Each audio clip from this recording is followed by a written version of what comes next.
Question था आपके पास, if birth rate is high, birth rate भी हाई हो गया है, death rate is high, birth rate और डेथ रेट दोनों ही क्या है, हाई है, तो in which stage of demographic cycle, ये कौन से स्टेज में होगा, जो डेमोग्राफिक साइकिल होती है, अभी डिस्कस करेंगे कंप्लीट डेमोग्राफिक साइकिल के अंदर कि डेमोग्राफिक साइकिल के अंदर क्या क्या कंडीशंस होती हैं और क्या क्या कंडीशन किसको इंडिकेट करती हैं, कैसी कैसी कंडीशंस हो सकती हैं और कौन सी स्टेज में कौन सा एरिया आता है, वो अपन पूरा डिस्कस करेंगे। डोंट वरी, सस्पेंस के साथ बने रहेगा, क्लास को कंटिन्यूअस कंसंट्रेशन के साथ बने रहेगा और 100% मैं बता दूं, जो भी सेशन आप देख रहे हो जीवन एजुकेशन ऑनलाइन प्लेटफॉर्म पर 100% यहीं से आपके एग्जाम में क्वेश्चन पूछा जाएगा, इसलिए थोड़ा कंसंट्रेशन के साथ देखिएगा।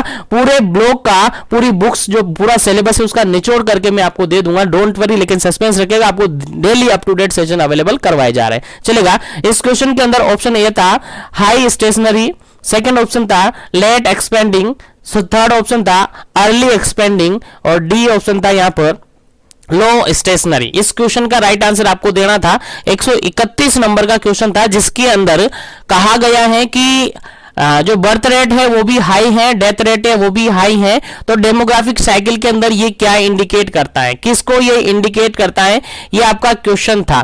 तो क्वेश्चन के अकॉर्डिंग आपको आंसर देना था जब दोनों ही हाई है, दोनों ही हाई है, यानी बर्थ रेट भी हाई है, डेथ रेट भी हाई है, तो ऐसी कंडीशन में जो डेमोग्राफिक साइकिल के अंदर होगा तो उसकी जो स्टेशनरी होगी वो भी क्या होगी, हाई होगी, वो भी क्या होगी, हाई होगी। इस क्वेश्चन का जो बिल्कुल राइट आंसर है ऑप्शन नंबर फर्स्ट बिल्कुल राइट आंसर है। इस क्वेश्चन का जो बिल्कुल राइट आंसर है ऑप्शन नंबर फर्स्ट बिल्कुल राइट आंसर है, क्योंकि आपका बर्थ रेट, क्योंकि आपकी जो बर्थ रेट है वो भी क्या है, हाई है, डेथ रेट भी क्या है, वो भी हाई है। तो डेमोग्राफिक साइकिल में अगर इसको अपन देखते हैं, डेमोग्राफिक साइकिल के अंदर अपन इसको देखते हैं तो इसके अंदर जो स्टेशनरी देखने को मिलती है वो भी हाई देखने को मिलती है। आपका बिल्कुल राइट आंसर हो जाता है इस क्वेश्चन का ऑप्शन नंबर ए।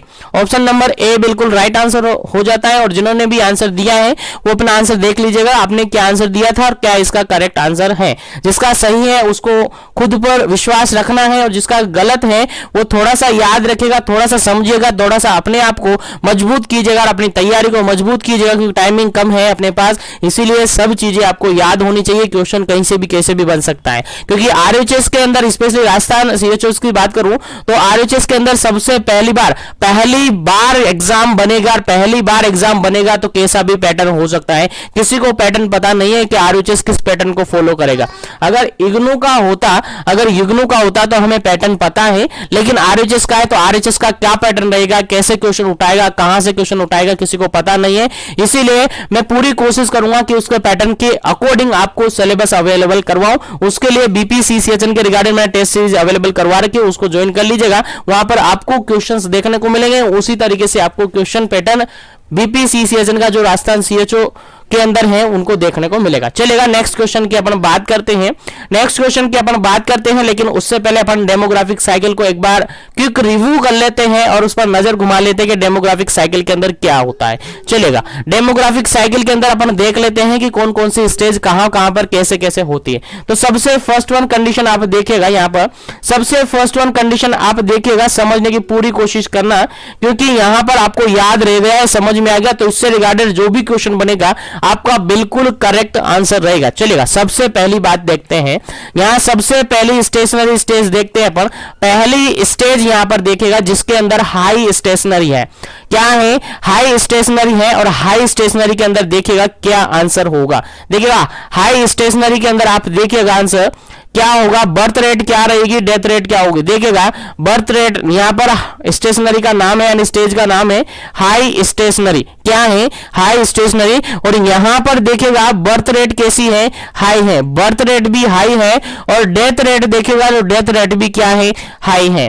तो अगर बर्थ रेट भी हाई है यानी जो बर्थ हो रही है, बर्थ की रेट है वो भी हाई है और डेथ रेट भी हाई है, यानी जितने बच्चे पैदा हो रहे हैं उतने मर भी रहे हैं, तब भी क्या होगा, यहां पर उनका स्टेशनरी रहेगा लेकिन हाई स्टेशनरी रहेगा। क्योंकि देखिएगा स्टेशनरी तो रहेगा, स्टेशनरी ऐसे कि बर्थ रेट भी बढ़ रहा है और डेथ रेट भी बढ़ रहा है, इसलिए स्टेशनरी यहां पर रहेगा, लेकिन हाई रहेगा क्योंकि यहां पर दोनों ही क्या है, हाई है। और ऐसी कंडीशन में आपकी जो पॉपुलेशन एक्सप्लोजन की बात अगर अपन करें, पॉपुलेशन ग्रोथ की बात करें, तो वो भी इंक्रीज देखने को मिलेगी। और ये कंडीशन जनरली देखने को मिलती है इंडिया के अंदर। और इंडिया के अंदर कब टाइमिंग दिया हुआ है, यहां पर 1920 के पहले की बात है, 1920 के 1920 के पहले की बात है, जब इंडिया के अंदर हाई स्टेशनरी स्टेज देखने को मिलती है, हाई स्टेशनरी स्टेज देखने को मिलती है, जिसके अंदर हाई बर्थ रेट होती है और डेथ रेट भी क्या होती है, हाई मिलती है, जिसके कारण से पॉपुलेशन एक्सप्लोजन कंटिन्यूअसली इंक्रीज होता है। और ऐसी कंडीशन को अपन देखें तो ये स्टेज होती है आपकी डेमोग्राफिक साइकिल के अंदर हाई स्टेशनरी एज। कौन सी स्टेज होती है, हाई स्टेशनरी स्टेज होती है। उम्मीद है आपको समझ में आ गया होगा, उम्मीद है आपको यहां से ये क्वेश्चन समझ में आ गया होगा। तो आपको पहला क्वेश्चन यही याद रखना है, हाई स्टेशनरी मतलब हाई है और स्टेशनरी मतलब बर्थ रेट डेथ रेट दोनों ही कॉमनली चलेगी, यानी दोनों ही क्या रहेगी, हाई रहेगी, इसलिए स्टेशनरी है और हाई रहेगी। ठीक है, तो उम्मीद है समझ में आ गया होगा। तो हाई स्टेशनरी एज आपको समझ में आ गया। सेकंड स्टेज की अगर अपन बात करें, फर्स्ट स्टेज याद रखिएगा, जिसको याद नहीं है या तो स्क्रीनशॉट ले लीजिएगा या फिर नोट कर लीजिएगा, क्योंकि काफी इंपॉर्टेंट है, यहां से आपके एग्जाम में क्वेश्चन बन सकता है। चलेगा, सेकंड स्टेज की अगर बात करें अपन, तो सेकंड स्टेज होती है आपकी अर्ली एक्सपेंडिंग। क्या होती है, अर्ली एक्सपेंडिंग सेकंड स्टेज आपकी होती है, जिसके अंदर अगर अपन बर्थ रेट की बात करें तो हाई देखने को मिलती है, बर्थ रेट की अगर बात करें तो हाई देखने को मिलती है, लेकिन डेथ रेट की अगर बात करें तो यह डिक्लाइन देखने को मिलती है। क्या सी देखने को मिलती है, डिक्लाइन देखने को मिलती है।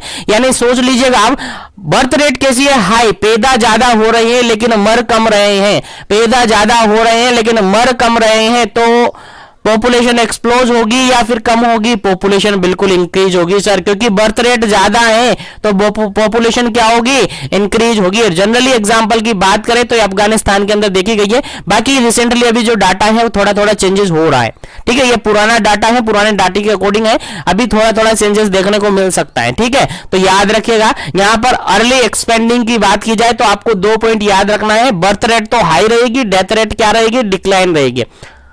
अर्ली एक्सपेंडिंग के अंदर बर्थ रेट हाई रहेगी, डेथ रेट कैसी रहेगी, डिक्लाइन देखने को मिलेगी। याद रखिएगा, डिक्लाइन देखने को मिलेगी, दोनों अलग अलग है, यहां पर birth rate high, death rate decline देखने को मिलेगी। तो ऐसी कंडीशन होगी, ऐसी स्टेज होगी आपकी अर्ली एक्सपेंडिंग, अर्ली एक्सपेंडिंग। याद रखिएगा, थर्ड स्टेज की अगर बात करें अपन तो आई थिंक सेकंड स्टेज तक आपको याद रहेगा, और थर्ड स्टेज की अगर अपन बात करें तो थर्ड स्टेज यहां पर होती है, देखिएगा थर्ड स्टेज यहां पर होती है लेट एक्सपेंडिंग। कैसी होती है, लेट एक्सपेंडिंग।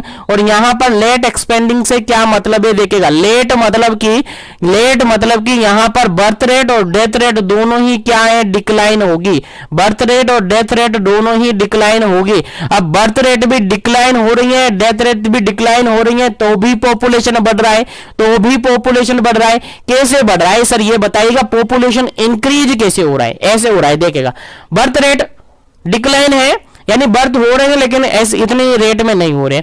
डेथ रेट भी तो नहीं हो रही है ना, बर्थ रेट नहीं हो रही है, इसका मतलब ये नहीं है क्या बर्थ नहीं हो रहे तो क्या पॉपुलेशन बढ़ नहीं सकती। यहां पर डेथ भी तो नहीं हो रहे, और डेथ क्यों नहीं हो रहे, हो सकता है यहां पर इनके रिगार्डेड मैनेजमेंट किया जा रहा हो, मेडिकल एडवांसमेंट होने लगा हो, उसके कारण से नहीं हो रहा होगा, इसलिए यहां पर इंक्रीज देखने को मिली है। और इंडिया को इसी के अंदर शामिल किया जाता है, इंडिया को इसी के अंदर शामिल किया गया है। और 8% भी, आई थिंक 8% भी आप देखें तो यही आपका स्टेज होती है डेमोग्राफिक साइकिल के अंदर इंडिया के।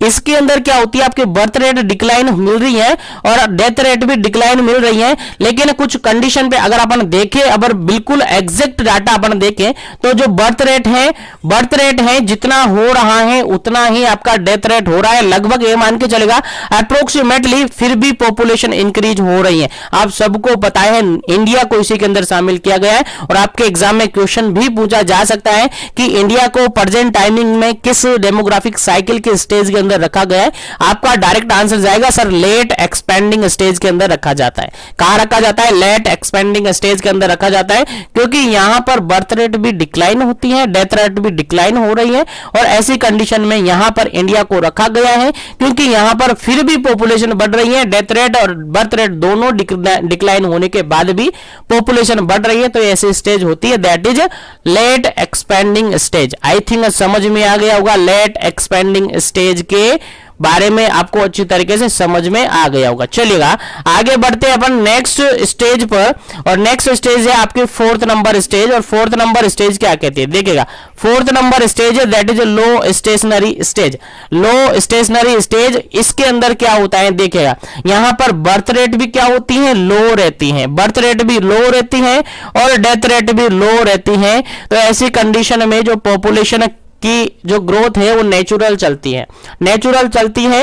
और इसके अंदर जनरली यूएस को, डेनमार्क को, स्वीडन को, इनको रखा गया है। बाकी यहां से क्वेश्चन नहीं पूछा जाएगा, क्वेश्चन पूछा जाएगा तो आपकी इंडिया से पूछा जाएगा, बाकी इधर से क्वेश्चन नहीं पूछा जाएगा। ठीक है, तो यहां पर केवल इतना याद रखिएगा, अगर बर्थ रेट और डेथ रेट दोनों लो हो जाती है तो उसको लो स्टेशनरी एज कहेंगे, लो स्टेशनरी एज या स्टेज कहेंगे। ठीक है, याद रखिएगा। पहली बात तो मैं बता दूं, अगर आपको याद नहीं रहे तो अगर बर्थ रेट और डेथ रेट दोनों सिमिलर हैं, जैसे कि हाई है, दोनों अगर हाई हैं तो स्टेशनरी वर्ड आ गया, दोनों लो है तो स्टेशनरी वर्ड आ गया। तो यहां पर देख लीजिएगा, दोनों हाई है तो स्टेशनरी होगी, और दोनों हाई है इसलिए हाई स्टेशनरी होगी, दोनों लो है इसलिए स्टेशनरी होगी, और दोनों लो है इसलिए लो स्टेशनरी अपन कहेंगे। जनरली ऐसे आप याद रख लीजिएगा, आपको डरने की बिल्कुल भी जरूरत नहीं, आपको घबराने की जरूरत नहीं, बिल्कुल इजीली आपको समझ में आ जाएगा। ठीक है, उसके बाद अगर अपन बात करें नेक्स्ट स्टेज की, नेक्स्ट स्टेज मतलब फिफ्थ स्टेज की बात अगर अपन करें तो फिफ्थ स्टेज में आप देखिएगा, फिफ्थ स्टेज होती है आपकी डिक्लाइन स्टेज, जो कि एग्जाम में काफी कम पूछी जाती है। डिक्लाइन स्टेज जिसके अंदर बर्थ रेट तो लो रहता है और डेथ रेट डिक्लाइन देती है, ऐसी कंडीशन में डिक्लाइन ही होती है, जो पॉपुलेशन होती है वो डिक्लाइन यानी डिक्रीज ही होती है, क्योंकि बर्थ रेट तो ऑलरेडी कम है, लेकिन डेथ रेट तो लो से भी काफी कम है,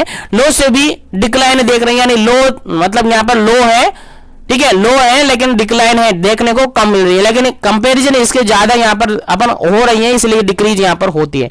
इसलिए इसका क्वेश्चन कंप्लीटली नहीं पूछा जाता है बार बार। अगर एग्जाम में अपन रिपीटेशन की बात करें तो बेसिकली 4 स्टेज से रिगार्डेड आपके एग्जाम में क्वेश्चन रिपीट होते हैं, 4 स्टेज से रिगार्डेड क्वेश्चन एग्जाम में रिपीट होते हैं, जिसके अंदर भी मोस्ट ऑफ दी एग्जाम में क्वेश्चन रिपीट होता है आपका अर्ली एक्सपेंडिंग। तो याद रखेगा, अर्ली एक्सपेंडिंग के अंदर आपको याद रखना है बर्थ रेट हाई रहेगी, बर्थ रेट क्या रहेगी?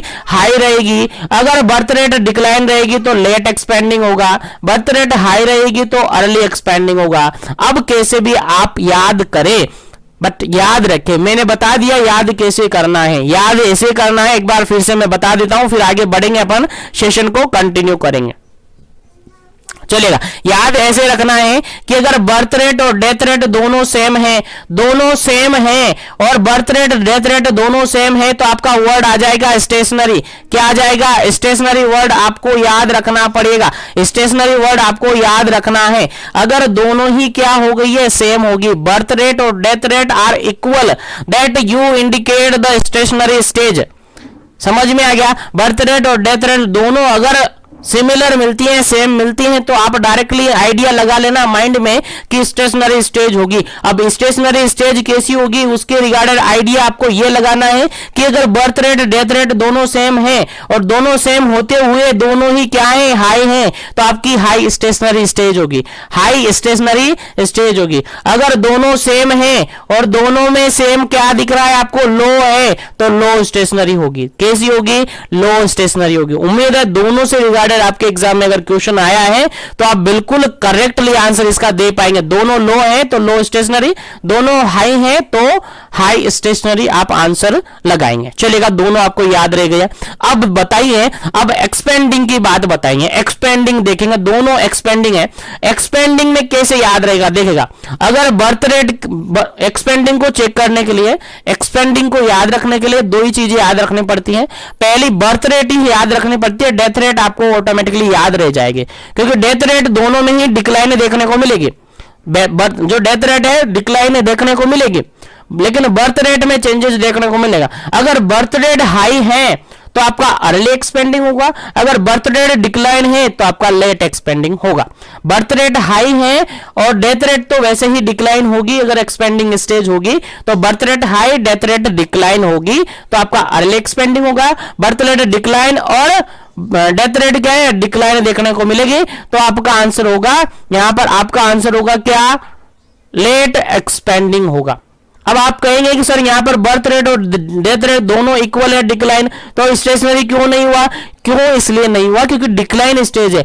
दोनों कंडीशन पर आपको याद रखना है, हाई और लो दोनों ही कंडीशन पर आप सेम इक्वलिटी रख सकते हैं स्टेशनरी स्टेज को, क्योंकि डिक्लाइन में स्टेशनरी स्टेज नहीं होती हैं, इतना याद रखेगा। तो दोनों अगर डिक्लाइन देखने को मिल रही है तो लेट एक्सपेंडिंग होगा, ठीक है, और अगर हाई देखने को मिल रही है तो आपका अर्ली एक्सपेंडिंग होगा। उम्मीद है यहां तक जो डेमोग्राफिक साइकिल मैंने बताया है वो आपको समझ में आ गया होगा, और उम्मीद करता हूं अच्छे से याद भी रह जाएगा, और उम्मीद करता हूं अगर इससे रिगार्डेड कोई भी क्वेश्चन आपके एग्जाम में पूछा जाएगा तो 100% आप बिल्कुल करेक्टली इसका आंसर दे पाएंगे। इसी उम्मीद के साथ मैं आगे बढ़ता हूं और आज के सेशन को आगे बढ़ाते हैं और नेक्स्ट क्वेश्चन के बारे में डिस्कस करते हैं।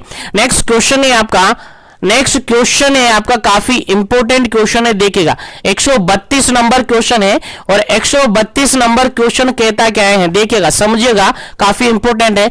The important source of vital statics in India, India के अंदर इंपॉर्टेंट सोर्स किसको माना गया है? Vital statics. वाइटल स्टैटिक्स जानते हो ना, वाइटल स्टैटिक्स आप काफी अच्छी तरीके से जानते होंगे, काफी इंपॉर्टेंट है वाइटल स्टैटिक्स। तो वाइटल स्टैटिक्स के रिगार्डेड इंडिया की स्पेशली बात करें तो इंडिया के अंदर सबसे इंपॉर्टेंट सोर्स कौन सा है, कौन से इंपॉर्टेंट सोर्स इंडिया के अंदर अवेलेबल है? पहला ऑप्शन यहां पर है पॉपुलेशन सेंसस, जो पॉपुलेशन की जनगणना होती है वो। सेकंड ऑप्शन है civil registration system. Third option है सैंपल रजिस्ट्रेशन सिस्टम, और फोर्थ है यहां पर ऑल ऑफ दी अबव। चलेगा, आंसर आपको देना है 2 सेकंड आपके पास है, फिर इसका करेक्ट आंसर आपको बताया जाएगा, देन अपन आगे बढ़ेंगे। क्वेश्चन सीधा सा है, समझ में आ गया होगा। The important source of vital statics in India, India के अंदर जो वाइटल स्टैटिक्स है उसका इंपोर्टेंट सोर्स किसको माना गया है? जल्दी से आपको आंसर देना है, फिर आगे बढ़ेंगे।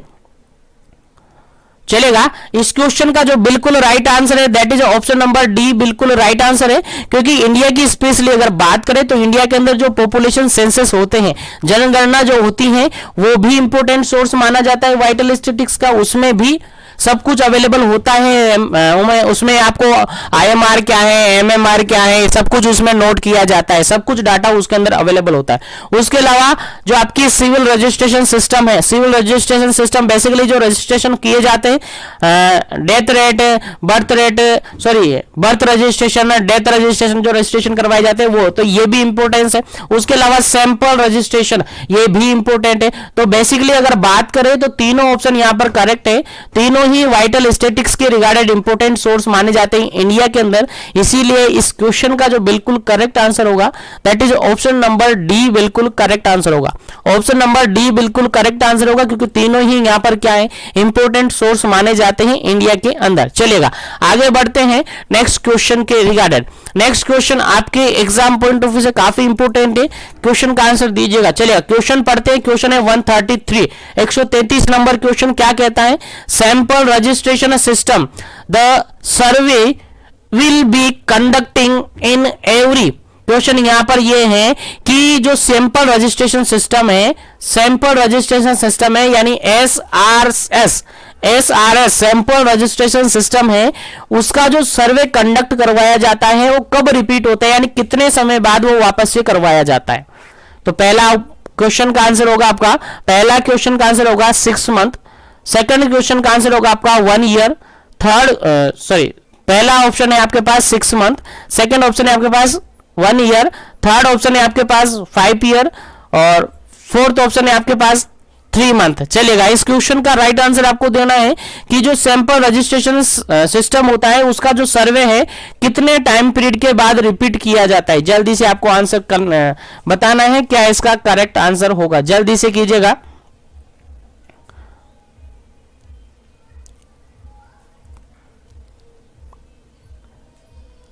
चलेगा। इस क्वेश्चन का जो बिल्कुल राइट आंसर है that is option number A, बिल्कुल करेक्ट आंसर है। ऑप्शन नंबर ए बिल्कुल करेक्ट आंसर है।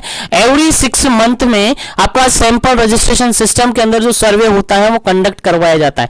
एवरी 6 मंथ ये रिपीट करवाया जाता है। याद रखिएगा, हर 6 महीने के अंदर जो सैंपल रजिस्ट्रेशन सिस्टम है वो रिपीट करवाया जाता है। याद रखिएगा, भूलना नहीं है, काफी इंपोर्टेंट क्वेश्चन है आपके एग्जाम पॉइंट ऑफ व्यू से। चलेगा, आगे बढ़ते हैं नेक्स्ट क्वेश्चन पर। नेक्स्ट क्वेश्चन की बात करते हैं। नेक्स्ट क्वेश्चन आपके एग्जाम पॉइंट ऑफ व्यू से काफी इंपोर्टेंट है। चलेगा, क्वेश्चन 134 नंबर क्वेश्चन है। क्वेश्चन कहता है example for the nosocomial infection except. Except करके यहां पर पूछा है, यानी यहां पर फॉलोइंग ऑप्शन में से सभी ऑप्शन नोजोकोमियल इन्फेक्शन के एग्जाम्पल है, लेकिन एक ऐसा ऑप्शन है जो कि नोजोकोमियल इन्फेक्शन नहीं है। नोजोकोमियल का क्या नहीं है? इन्फेक्शन का एग्जाम्पल नहीं है। जल्दी से आपको आंसर देना है, क्या इसका करेक्ट आंसर होगा। जल्दी से अपना आंसर पुट करना है। चलिएगा, क्या इसका करेक्ट आंसर होगा? जल्दी से आपको आंसर देना है, क्या इसका करेक्ट आंसर होगा। पहला ऑप्शन है urinary tract infection, second option है irritable bowel syndrome, third option है हेपेटाइटिस बी, फोर्थ ऑप्शन है हेपेटाइटिस सी। ठीक है, क्वेश्चन समझ में आ गया। क्वेश्चन सिंपल सा ये है, urinary tract infection, second option है irritable bowel syndrome, third option है हेपेटाइटिस सी, फोर्थ ऑप्शन है हेपेटाइटिस बी। जल्दी से आपका आंसर देना है, क्या इसका करेक्ट आंसर है।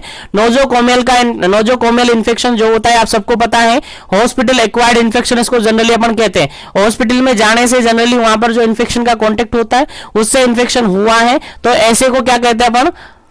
नोजोकोमियल इन्फेक्शन या हॉस्पिटल एक्वायर्ड इन्फेक्शन कहते हैं। लेकिन इन फोर्थ ऑप्शन में से जो 4 ऑप्शन है उनमें से एक ऐसा ऑप्शन है जो कि नोजोकोमियल इन्फेक्शन का एग्जाम्पल नहीं है, तो वो कौन सा नहीं है वो आपको आंसर देना है। फटाफट से आंसर दीजिएगा, क्या इसका करेक्ट आंसर होगा। चलेगा, इस क्वेश्चन का अगर अपन बात करें तो एलिमिनेशन मेथड आप लगाकर इजीली सोल्व कर सकते हैं। देखा, यूटीआई यहां से हो सकता है, यूरिनरी ट्रैक्ट इन्फेक्शन यहां पर हो सकता है। अगर बात करें अपन हेपेटाइटिस बी और हेपेटाइटिस सी, ये दोनों भी नहीं होंगे, सॉरी दोनों भी यहां पर हो सकते हैं। दोनों ही क्या हो सकते हैं? हो सकते हैं। देखिएगा, नोजोकोमियल इन्फेक्शन की बात करें तो नोजोकोमियल इन्फेक्शन इससे होगा कि नहीं होगा? बिल्कुल। यूटीआई जो होता है यूरिनरी ट्रैक्ट इन्फेक्शन, ये इससे हो सकता है, बिल्कुल सही है। अगर हेपेटाइटिस बी हेपेटाइटिस सी की बात करें तो ये भी हो सकते हैं, क्योंकि ये भी जनरली हॉस्पिटल एक्वायर्ड इन्फेक्शन के अंदर माने जा सकते हैं। लेकिन जो इरिटेबल बाउल सिंड्रोम है ये नहीं होगा, ये नहीं होगा, क्योंकि इसको नोजोकोमियल इन्फेक्शन के एग्जाम्पल के रूप में नहीं माना जाएगा, क्योंकि ये इरिटेबल बाउल सिंड्रोम है। बिल्कुल करेक्ट आंसर इस क्वेश्चन का ऑप्शन नंबर बी बिल्कुल राइट आंसर है। ऑप्शन नंबर बी बिल्कुल राइट आंसर है। ये यहां पर गलत ऑप्शन है, इसलिए राइट आंसर आपका क्या हो जाएगा? Option number B. ये नोजोकोमियल इन्फेक्शन का एग्जाम्पल नहीं है। चलिएगा, आगे बढ़ते हैं नेक्स्ट क्वेश्चन पर। आगे बढ़ते हैं नेक्स्ट क्वेश्चन पर, लेकिन सेशन को लाइक और शेयर करते रहिएगा ताकि सभी तक सेशन पहुंचे। चलेगा, अब क्वेश्चन आ जाते हैं आपके जबरदस्त वाले।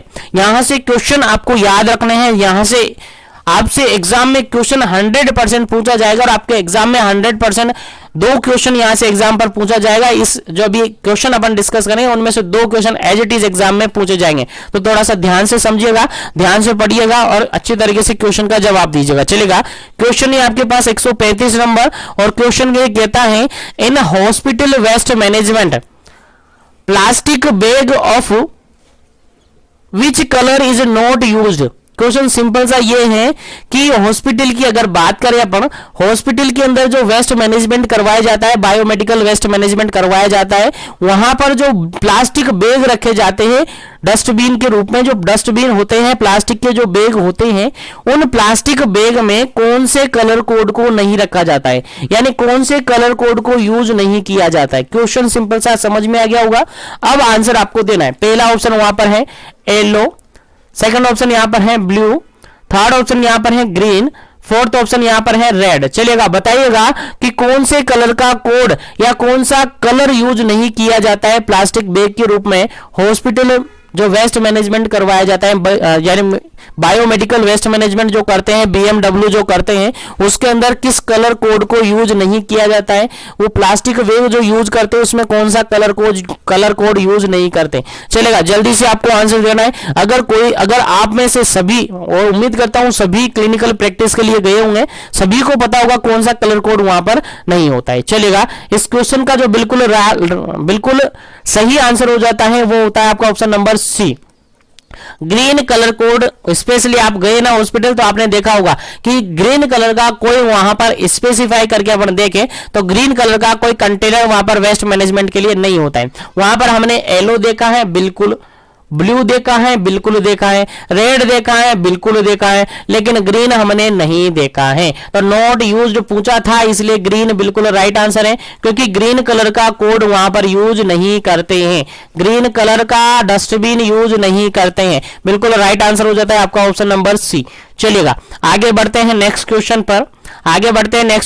नेक्स्ट क्वेश्चन आपके एग्जाम पॉइंट ऑफ व्यू से काफी इंपॉर्टेंट है, देखेगा, समझते हैं। क्वेश्चन काफी इंपॉर्टेंट है। 4 colour code for bag in biomedical waste. जो बायोमेडिकल वेस्ट मैनेजमेंट करते हैं, बीएमडब्ल्यू जो होता है, उसके अंदर कौन से 4 कलर कोड यूज किए जाते हैं, कौन से 4 कलर कोड काम में लिए जाते हैं। पहला ऑप्शन है, क्वेश्चन का आंसर बिल्कुल सही से देना है, समझ के देना है, कौन सा सही होगा। चलिएगा, पहला ऑप्शन यहां पर देखिएगा yellow, red, green and blue. Second option यहां पर देखिएगा red, blue, white and black. Third option यहां पर देखिएगा yellow, red, blue and black. Fourth option यहां पर देखिएगा yellow, red, white and blue. चलिएगा, आपको आंसर देना है अब क्या इसका करेक्ट आंसर होगा। जल्दी से आपको आंसर देना है, क्या इसका करेक्ट आंसर होगा, जल्दी कीजिएगा।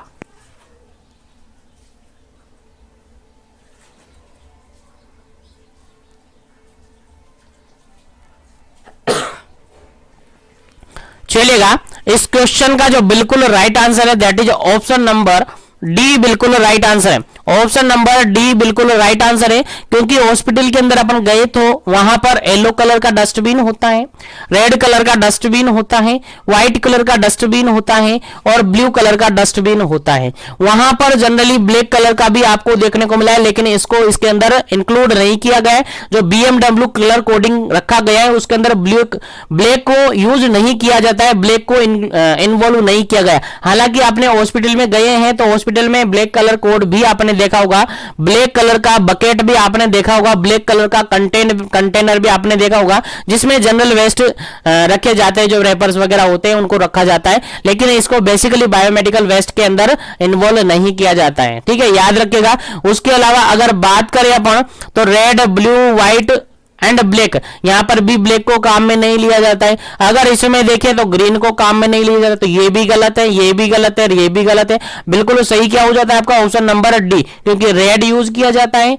व्हाइट येलो यूज किया जाता है, व्हाइट यूज किया जाता है और ब्लू यूज किया जाता है। बिल्कुल राइट आंसर है आपका ऑप्शन नंबर डी, बिल्कुल करेक्ट आंसर है। चलिएगा, आगे बढ़ते हैं नेक्स्ट क्वेश्चन पर। उम्मीद है क्वेश्चन समझ में आ रहेगा, तो सेशन को लाइक और शेयर करते रहेगा। और जो भी सीएचओ कैंडिडेट जो अभी जुड़े हुए हैं, जो पहली बार विजिट कर रहे हैं चैनल को सब्सक्राइब करके बेल आइकन कॉल पे प्रेस कर लीजिएगा, ताकि इसी तरीके से कंटिन्यू सेशन आपको मिलते रहे और इसी तरीके से सेशन का बेनिफिट लेते रहे। चलेगा, नेक्स्ट क्वेश्चन आपके सामने है, दैट इज 137 137 नंबर क्वेश्चन है। क्या कहता है देखा, majority of waste produce in health care facility.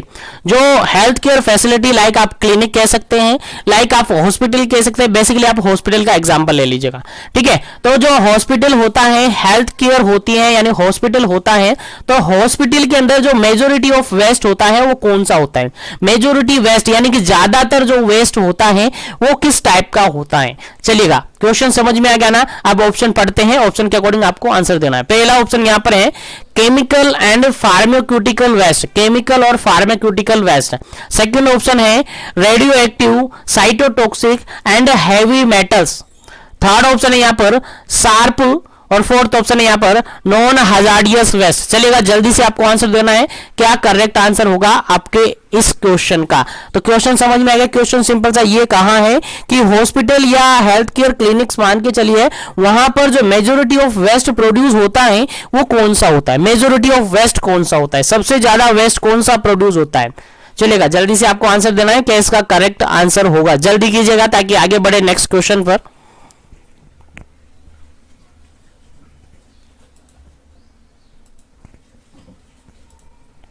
चलेगा, इस क्वेश्चन का जो बिल्कुल राइट आंसर है that is option number D, बिल्कुल राइट आंसर है। ऑप्शन नंबर डी बिल्कुल राइट आंसर है, क्योंकि डब्ल्यूएचओ के अकॉर्डिंग भी अगर अपन बात करें तो डब्ल्यूएचओ ने भी यही कहा है कि जो हॉस्पिटल या हेल्थ केयर क्लिनिक्स होती हैं वहां पर जो मेजोरिटी ऑफ वेस्ट जनरेट होता है उसके अंदर सबसे ज्यादा जो वेस्ट होता है वो नॉन हजार्डियस वेस्ट होता है। अप्रोक्सीमेटली काफी ज्यादा परसेंटेज की बात कही है डब्ल्यूएचओ ने, और अप्रोक्सीमेटली कहा है कि 85% समथिंग जो वेस्ट होता है वो नॉन हजार्डियस वेस्ट ही होता है। रिमेनिंग 15% वेस्ट जो होता है वो हजार्डियस वेस्ट होते हैं। याद रखिएगा, यहां से इंपोर्टेंट क्वेश्चन आपके एग्जाम में पूछा जा सकता है। तो नॉन हजार्डियस वेस्ट सबसे मेजोरिटी में होता है, सबसे ज्यादा परसेंटेज में होता है, अप्रोक्सीमेटली 85% समथिंग। ये डब्ल्यूएचओ ने भी डिफाइन किया है इस बात को, तो याद रखिएगा नॉन हजार्डियस वेस्ट यहां पर आपको याद रखना है। चलिएगा, आगे बढ़ते हैं नेक्स्ट क्वेश्चन पर। उम्मीद है क्वेश्चन समझ में आ गए होंगे। चलिएगा, आगे बढ़ते हैं। नेक्स्ट क्वेश्चन है आपका 138 नंबर क्वेश्चन, काफी इंपोर्टेंट है, देखिएगा। और ये क्वेश्चन रिपीट भी हुआ है बीपीसीसीएचएन एग्जाम के अंदर। देखिएगा क्वेश्चन क्या कहता है, infection control committee is located in general hospital at level. देखिएगा, लेवल यहां पर पूछा है कि जो इन्फेक्शन कंट्रोल कमेटी होती है वो जनरल हॉस्पिटल के किस लेवल पर होती है, जो जनरल हॉस्पिटल होता है उसके किस लेवल पर होती है, क्या वो डिस्ट्रिक्ट लेवल पर होती है, क्या वो स्टेट लेवल पर होती है, क्या वो सीएससी लेवल पर होती है, या फिर अदर, आप बता सकते हैं। ठीक है, तो जल्दी से आपको आंसर कमेंट करना है कि इन्फेक्शन कंट्रोल कमेटी जनरली कहां पर लोकेटेड होती है। जल्दी से आपको आंसर देना है, क्या इसका करेक्ट आंसर होगा। पहला ऑप्शन डिस्ट्रिक्ट लेवल या अबव, सेकंड ऑप्शन है स्टेट लेवल, थर्ड ऑप्शन है सीएससी लेवल या फिर अबव, और फोर्थ ऑप्शन है यहां पर नन ऑफ दी अबव। जल्दी से आपको आंसर देना है, क्या इसका करेक्ट आंसर होगा, जल्दी से आपको आंसर देना है, फिर आगे बढ़ते हैं अपन नेक्स्ट क्वेश्चन पर। चलिएगा, जल्दी कीजिएगा। और ये क्वेश्चन है जनरल जो कंपेटिटिव एग्जाम्स है, नर्सिंग के अंदर जितने भी कंपेटिटिव एग्जाम्स हैं उनमें भी आया हुआ क्वेश्चन है, तो उम्मीद है आपके एग्जाम में भी पूछा जा सकता है। तो आपको बिल्कुल करेक्ट आंसर इसका देना है, क्या इसका करेक्ट आंसर होगा, जल्दी कीजिएगा। चलिए, इस क्वेश्चन का जो बिल्कुल राइट आंसर है आपका ऑप्शन नंबर फर्स्ट, बिल्कुल राइट आंसर है। जो इन्फेक्शन कंट्रोल कमेटी होती है जनरली आपके डिस्ट्रिक्ट लेवल पर होती है। कहां पर होती है, जो जनरल हॉस्पिटल है वहां डिस्ट्रिक्ट लेवल पर होती है। कहां पर होती है, डिस्ट्रिक्ट लेवल पर। याद रखिएगा, लेवल आपको याद रखना है, कहां पर होती है, डिस्ट्रिक्ट लेवल पर होती है, स्टेट लेवल पर, और उसके बाद सीएससी लेवल पर, स्टेट लेवल या अबव। देखिएगा यहां पर सिंपल सा ये लिखा है डिस्ट्रिक्ट लेवल या अबव होती है, ठीक है, इसलिए स्टेट लेवल का ऑप्शन हमने काट दिया है, सीएससी का हमने काट लिया, नन ऑफ द अबव तो होगा ही नहीं क्योंकि इसमें से ऑप्शन सही है। तो दोनों में से अगर अपन बिल्कुल करेक्ट आंसर अपन माने तीनों में से, तो डिस्ट्रिक्ट लेवल बिल्कुल करेक्ट आंसर है आपका। याद रखिएगा, डिस्ट्रिक्ट लेवल बिल्कुल करेक्ट है। और सभी कैंडिडेट से मैं कहना चाहूंगा बीपीसीसीएचएन के रिगार्डेड प्रीवियसली काफी टाइम से, यानी 3 महीने, 3.5 महीने, 4 महीने करीब हो गए जब से आपकी ट्रेनिंग स्टार्ट हुई है, सेशन अवेलेबल करवाए जा रहे हैं। तो बीएमडब्ल्यू के रिगार्डेड, इन्फेक्शन कंट्रोल के रिगार्डेड और बायोमेडिकल वेस्ट मैनेजमेंट के रिगार्डेड काफी सारे सेशंस मैंने अवेलेबल करवा रखे हैं, उनको देख लीजिएगा। 100% कोई भी क्वेश्चन बाहर नहीं जाएगा, 100%, लेकिन एक बार जरूर से विजिट कीजिएगा जैसे ही आपको टाइम मिलता है। चलिएगा, आगे बढ़ते हैं नेक्स्ट क्वेश्चन पर। उम्मीद है यहां तक आपको सब कुछ समझ में आ गया है। चलिएगा, नेक्स्ट क्वेश्चन आपके सामने है, काफी इंपोर्टेंट है। देखिएगा क्वेश्चन क्या कहता है। क्वेश्चन कहता है 139 नंबर, 139 नंबर क्वेश्चन है। क्वेश्चन ये कहता है इन्फेक्शन कंट्रोल कमेटी इंक्लूड, जो इन्फेक्शन कंट्रोल कमेटी होती है उसके अंदर कौन कौन शामिल होता है, या इन्फेक्शन कंट्रोल कमेटी के अंदर कौन शामिल होता है। पहला ऑप्शन आपका देखेगा infection control practitioner, infection control practitioner शामिल होता है। सेकंड ऑप्शन यहां पर देखिएगा quality assurance officer, quality assurance officer. Third option यहां पर देखिएगा medical superintendent and nursing superintendent. चलेगा, आंसर आपको बताना है, और डी ऑप्शन है ऑल ऑफ दी अबव। चलिए जल्दी से आपको आंसर देना है कि जो इन्फेक्शन कंट्रोल कमेटी होती है उसके अंदर कौन शामिल होता है, कौन मेंबर उसका होता है इन्फेक्शन कंट्रोल कमेटी का। जल्दी से आपको आंसर देना है, क्या इसका करेक्ट आंसर होगा infection control practitioner, second option है quality assurance officer, third option है medical superintendent and nursing superintendent, और फोर्थ ऑप्शन है ऑल ऑफ दी अबव। जल्दी से आपको आंसर देना है, क्या इसका करेक्ट आंसर होगा, जल्दी कीजिएगा ताकि आगे बढ़े पर नेक्स्ट क्वेश्चन पर।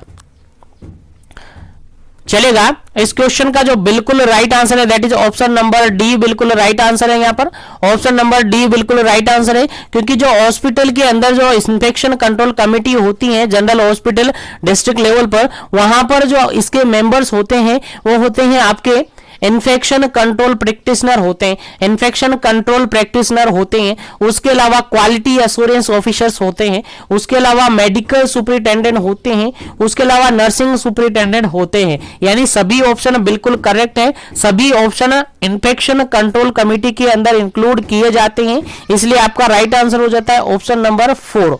ऑप्शन नंबर डी बिल्कुल करेक्ट आंसर हो जाता है इस क्वेश्चन का। चलेगा, आगे बढ़ते हैं। सेशन को लाइक और शेयर करते हुए चैनल पर पहली बार विजिट करते हैं तो चैनल को सब्सक्राइब जरूर कर लीजिएगा, क्योंकि इसी तरीके से सेशन यहां पर अवेलेबल होते रहते हैं। चलेगा, daily up to date session यहां पर आपको मिलते हैं। चलेगा, नेक्स्ट क्वेश्चन है 140 नंबर क्वेश्चन, और 140 नंबर क्वेश्चन यहां पर क्या कहता है देखिएगा, समझते हैं। Major source of biomedical waste include except. देखिएगा, सिंपल सा क्वेश्चन ये पूछा है कि जो फॉलोइंग ऑप्शन आपको दिए हुए हैं उनमें से major source of biomedical waste include except, यानी सभी ऑप्शन मेजर सोर्स माने जाते हैं बायोमेडिकल वेस्ट मैनेज के। सभी ऑप्शन जो है बायोमेडिकल वेस्ट मैनेजमेंट के क्या है, मेजर सोर्स माने जाते हैं, लेकिन एक ऑप्शन ऐसा है जो कि माइनर सोर्स के अंदर आता है। एक ऑप्शन ऐसा है जो कि माइनर सोर्स के अंदर आता है, तो वो ऑप्शन कौन सा है, जल्दी से आपको आंसर देना है, क्या इसका करेक्ट आंसर होगा। जल्दी से आंसर देना है, फटाफट कीजिएगा, जल्दी कीजिएगा, क्या इसका करेक्ट आंसर होगा। पहला ऑप्शन है इम्यूनाइजेशन साइट, सेकेंड ऑप्शन है यहां पर ब्लड बैंक, थर्ड ऑप्शन है यहां पर नर्सिंग होम, फोर्थ ऑप्शन है यहां पर first aid in school, first aid in school. जल्दी से आंसर दीजिएगा, कौन सा मेजर सोर्स नहीं है, यानी एक को छोड़कर बाकी सभी मेजर सोर्स है, तो वो किसको छोड़कर कौन सा गलत ऑप्शन यहां पर है, उसका आंसर आपको बताना है। जल्दी से आंसर देना है आपको, क्या इसका करेक्ट आंसर होगा।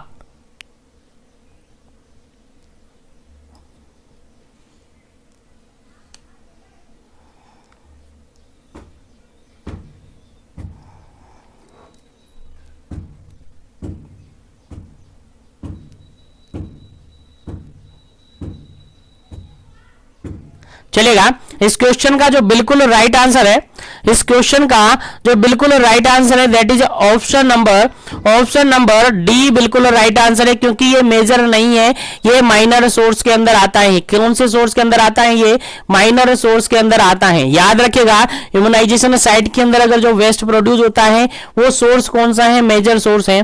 ब्लड बैंक का भी मेजर सोर्स के अंदर आता है, और नर्सिंग होम का भी मेजर सोर्स के अंदर आता है। लेकिन फर्स्ट एड इन स्कूल, जो स्कूल के अंदर फर्स्ट एड करवाया जाता है, अब वहां डेली तो फर्स्ट एड करवाया नहीं जाता है, जब जरूरत पड़ती है तभी करवाया जाता है, इसीलिए ये माइनर सोर्स के अंदर आता है। याद रखिएगा, भूलना नहीं है, काफी इंपॉर्टेंट क्वेश्चन है। यहां से क्वेश्चन आपके एग्जाम में रिपीट भी हुआ है, लास्टली जो इग्नू यूनिवर्सिटी ने एग्जाम करवाया है वहां पर ये क्वेश्चन आया हुआ है, इसलिए याद रखेगा, मेजर सोर्स पूछे या माइनर सोर्स पूछे दोनों ही आपको याद होनी चाहिए। अभी मैं एनालिस्ट करवा दूंगा कौन से मेजर है कौन से माइनर है, ठीक है। चलिएगा, आगे बढ़ते हैं। इस क्वेश्चन का राइट आंसर आपका हो जाता है ऑप्शन नंबर डी, बिल्कुल करेक्ट आंसर हो जाता है। चलिएगा, नेक्स्ट क्वेश्चन आपके सामने है। अब यहां पर देखिएगा, क्वेश्चन मैंने चेंज करके क्या पूछा है, माइनर सोर्स यहां पर आपसे पूछा है। फॉलोइंग ऑप्शन के अंदर minor source of biomedical waste कौन सा है, minor source of biomedical waste कौन सा है। चलेगा, पहला ऑप्शन यहां पर है ब्लड बैंक, सेकंड ऑप्शन यहां पर है हॉस्पिटल, थर्ड ऑप्शन यहां पर है क्लिनिक्स, फोर्थ ऑप्शन यहां पर है रिसर्च सेंटर। चलिए जल्दी से आपको आंसर देना है। क्वेश्चन सिंपल सा ये पूछा है कि फॉलोइंग ऑप्शन में minor source of biomedical waste management, biomedical waste, जो बायोमेडिकल वेस्ट होता है उसके अंदर जो माइनर सोर्स है वो कौन सा है। माइनर सोर्स यानी माइनर सोर्स मतलब जहां पर जो वेस्ट है कम प्रोड्यूस होता है। मेजर माइनर से क्या समझते हो, ऐसे सोर्स जहां पर जो वेस्ट है ज्यादा अमाउंट में प्रोड्यूस होता है, और ऐसे सोर्स जहां पर कम अमाउंट में सोर्स वेस्ट प्रोड्यूस होता है। तो कम अमाउंट में कहां पर होता है वही माइनर सोर्स होगा, ज्यादा अमाउंट में जहां पर होगा वो मेजर सोर्स होगा। तो यहां पर ऑप्शन के अकॉर्डिंग आपको आंसर देना है कौन सा माइनर सोर्स माना जाता है बायोमेडिकल वेस्ट का। जल्दी से आपको आंसर कमेंट करना है क्या इस क्वेश्चन का करेक्ट आंसर होगा, फिर आगे बढ़ेंगे अपन नेक्स्ट क्वेश्चन पर। जल्दी कीजिएगा।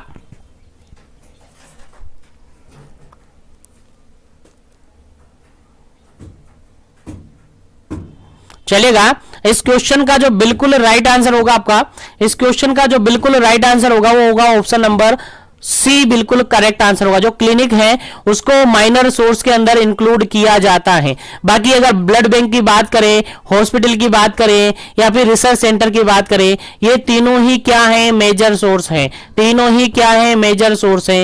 ये भी मेजर सोर्स हैं। हमें माइनर सोर्स का क्वेश्चन पूछा था कि फॉलोइंग ऑप्शन में से माइनर सोर्स कौन सा है, तो आपकी जो क्लिनिक्स होती हैं वहां पर भी कम वेस्ट प्रोड्यूस होता है, इसलिए उनको भी कहां इंक्लूड किया जाता है, माइनर सोर्स के अंदर इंक्लूड किया जाता है। उम्मीद है यहां तक आपको सभी क्वेश्चन समझ में आ गए होंगे। तो एक बार फिर से मैं आपको बता देता हूं, एक एनलिस्ट करवा देता हूं ताकि आपको याद रहे, चलेगा। ये देख लीजिएगा, माइनर और मेजर सोर्स के रिगार्डेड एनलिस्ट आप देख लीजिएगा, यहां से आपको याद होना चाहिए। और प्रीवियसली ये सेशन मैंने अवेलेबल करवा रखा है ऑलरेडी जीवन एजुकेशन के इस प्लेटफॉर्म पर, और बायोमेडिकल वेस्ट मैनेजमेंट के रिगार्डेड या इस यूनिट के रिगार्डेड मैंने 4 से 5 सेशन अवेलेबल करवा रखे, और 100% वो सेशन आपने देख लिए। तो इस यूनिट से कोई भी क्वेश्चन कहीं से भी उठकर आए, और मैं कह दूं इस यूनिट से हमेशा 2 से 3 क्वेश्चन आपके एग्जाम में रिपीट होंगे हमेशा, और आपके एग्जाम में भी 2 से 3 question as it is repeat होंगे। इसलिए इस यूनिट को अच्छी तरीके से आप पढ़ लीजिएगा, यहां से क्वेश्चन आपके एग्जाम में 100%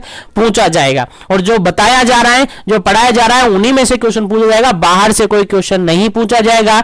इसलिए आप सबसे कम कहता हूं, मैं बार बार कहता हूं कि एक बार मॉड्यूल्स को उठा लीजिएगा, पढ़ लीजिएगा, नजरें घुमा लीजिएगा, चाहे समझ आए चाहे नहीं आए, चलेगा। देखिएगा यहां पर मेजर सोर्स और माइनर सोर्स से आप क्या समझ रहे हैं। मेजर सोर्स मतलब कि वो सोर्स जहां पर वेस्ट जो प्रोड्यूस होता है वो हाई अमाउंट में, यानी इंक्रीज अमाउंट में, हाई अमाउंट में देखने को मिलते हैं। हाई अमाउंट में यानी ज्यादा वेस्ट प्रोड्यूस यहां पर होता है। जैसे कि हॉस्पिटल हो गया, हॉस्पिटल में भी ज्यादा वेस्ट प्रोड्यूस होता है। लेब होगी, लेब जो पैथोलॉजिकल जो लेब होती हैं, जहां पर सीबीसी, आरबीसी और इनका सीबीसी के अलावा, उसके अलावा अपन बात करें तो यूरिन टेस्ट, स्टूल टेस्ट, काफी सारे डायग्नोस्टिक टेस्ट यहां पर होते हैं, तो यहां पर भी वेस्ट ज्यादा प्रोड्यूस होता है। उसके अलावा रिसर्च सेंटर, यहां भी ज्यादा वेस्ट प्रोड्यूस होता है। एनिमल रिसर्च, यहां पर भी काफी वेस्ट होता है। ब्लड बैंक, यहां पर भी ज्यादा वेस्ट होता है। नर्सिंग होम, यहां पर भी ज्यादा होता है। मोर्चुरीज के अंदर भी ज्यादा होता है। जो ऑटोप्सी सेंटर होते हैं वहां पर भी ज्यादा होता है। इम्यूनाइजेशन सेंटर्स होते हैं, आउटरीच इम्यूनाइजेशन सेंटर, ये भी ज्यादा होते हैं। तो मेजर सोर्स की अगर बात करें तो ये लिस्ट आउट आपको याद रखनी पड़ेगी। यहां से कोई भी ऑप्शन आपसे क्वेश्चन में डाल सकते हैं, चाहे एक्सेप्ट कर सकता है, चाहे डायरेक्ट पूछा जा सकता है, कैसे भी आपसे एग्जाम में पूछा जा सकता है। दूसरा है आपका minor source of biomedical waste. तो माइनर सोर्स मतलब वो सोर्स जहां पर कम अमाउंट में वेस्ट प्रोड्यूस होता है, कम अमाउंट में वेस्ट प्रोड्यूस होता है। लाइक अगर एग्जांपल की बात करें तो क्लिनिक्स होती हैं, छोटी छोटी जो क्लिनिक्स होती हैं वहां पर भी बहुत कम वेस्ट प्रोड्यूस होता है। उसके बाद डेंटल क्लिनिक्स है, वहां पर भी कम होता है। होम केयर करते हैं तो वहां पर भी कम वेस्ट होता है। कॉस्मेटिक क्लिनिक पर भी कम होता है। पैरामेडिक्स जो होती है उस पर भी कम होता है।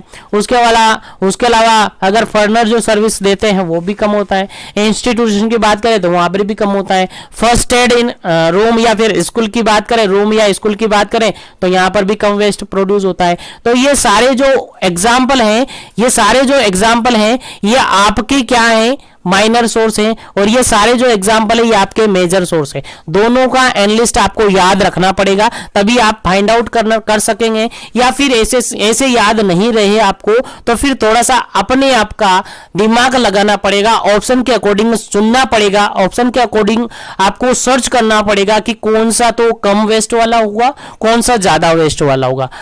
और उम्मीद करता हूं अगर थोड़ा सा भी दिमाग लगाएंगे तो इजीली आपको समझ में आ जाएगा। मेजर मतलब वो सोर्स जहां पर ज्यादा अमाउंट में वेस्ट प्रोड्यूस होता है, माइनर मतलब में वो सोर्स जहां पर कम अमाउंट में वेस्ट प्रोड्यूस होता है। अब इतना तो आप पता लगा ही सकते हैं। मान के चलिए आपको हॉस्पिटल एग्जाम्पल दिया तो आप एग्जाम्पल लगा अपना माइंड लगा सकते हैं, सेट कर सकते हैं। यार हॉस्पिटल है तो हॉस्पिटल में तो काफी ज्यादा होता है। अगर आपसे कह दिया कि होम केयर आप करने जा रहे हो तो बताओ कि वो किस टाइप का सोर्स होगा, माइनर होगा कि मेजर होगा? तो आपका आंसर जाएगा सर माइनर होगा, क्योंकि हॉस्पिटल होम केयर के अंदर कितना वेस्ट प्रोड्यूस होगा तो वो माइनर सोर्स के अंदर जाएगा। उम्मीद करता हूं समझ में आ गया होगा।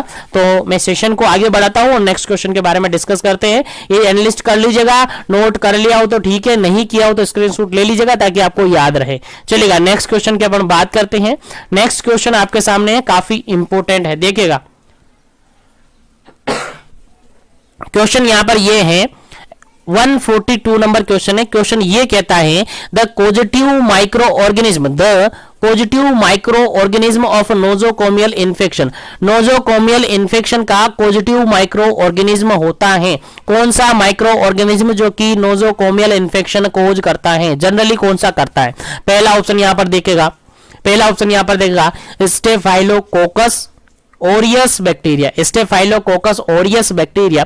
सेकेंड ऑप्शन है एंटेरोवायरस, थर्ड ऑप्शन है एस्परजिलस और फोर्थ ऑप्शन है ऑल ऑफ दी अबव। चलिए जल्दी से इस क्वेश्चन का आंसर बताइएगा, क्या इस क्वेश्चन का राइट आंसर होगा? Positive micro organism of nosocomial infection, क्या करेक्ट आंसर होगा? जल्दी से आपको आंसर देना है, फिर आगे बढ़ते हैं नेक्स्ट क्वेश्चन पर।